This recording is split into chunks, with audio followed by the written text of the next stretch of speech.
Guys, today I'm going to be upgrading the RAM of my Sony Vaio, as you can see, to a 4 it has a already has a 4 GB RAM DDR3 low voltage version. Now I'm going to be adding another 4 GB RAM to make it an 8 GB RAM, since it only supports up to 8 GB RAM. So let's start opening it.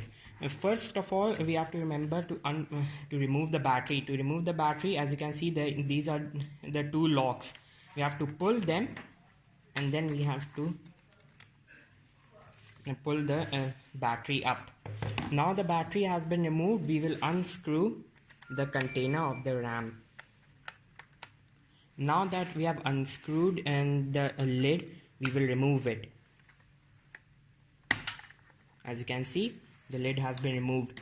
There are two lids. One of the lid is for the compartment which has the HDD.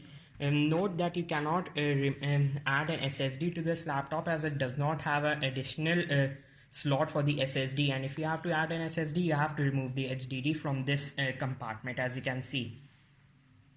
Now here, and this is the primary RAM that comes by default. Now first of all, we are going to remove this, since the other slot is below it. So I've ordered this Samsung RAM from Amazon. It was for 1600 rupees. It's a 4 GB version, DDR3 low voltage, as you can see. Now we are going to put it in the laptop. You have to turn it around, otherwise it will not go in.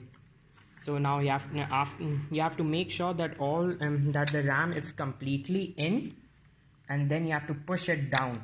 A clicking sound will be heard. This makes us know that the RAM has been successfully plugged in. So as you can see, guys, there are two slots for RAMs. One is the lower slot, in which I've plugged the extra RAM I've got, and this one is for the primary RAM. The primary RAM meaning the default RAM.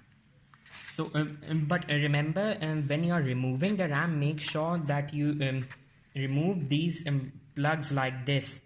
You have to pull them apart, and then the RAM will be unplugged, and then you can pull it out. Don't pull it out without pulling these plugs apart like this. Now I've plugged both the RAMs in, as you can see.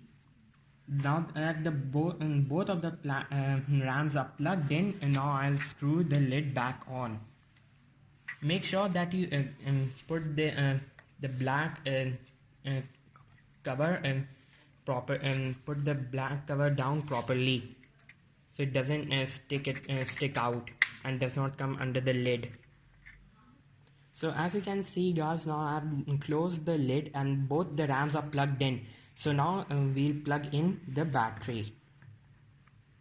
So as you can see, guys, now the battery has been plugged in properly. Now I'll open the control panel to see the about section and know whether the RAM is working or not. So as you can see, guys, the laptop's RAM has now been upgraded to 8 GB. So now we know that the RAM is fully working. So before I go, I have to tell you something, that make sure the RAMs in the laptop are from the same company, otherwise they may cause clashes or may not work at times, and and the laptop may not boot. So now that the RAM is at 8 GB, thanks for watching. Goodbye.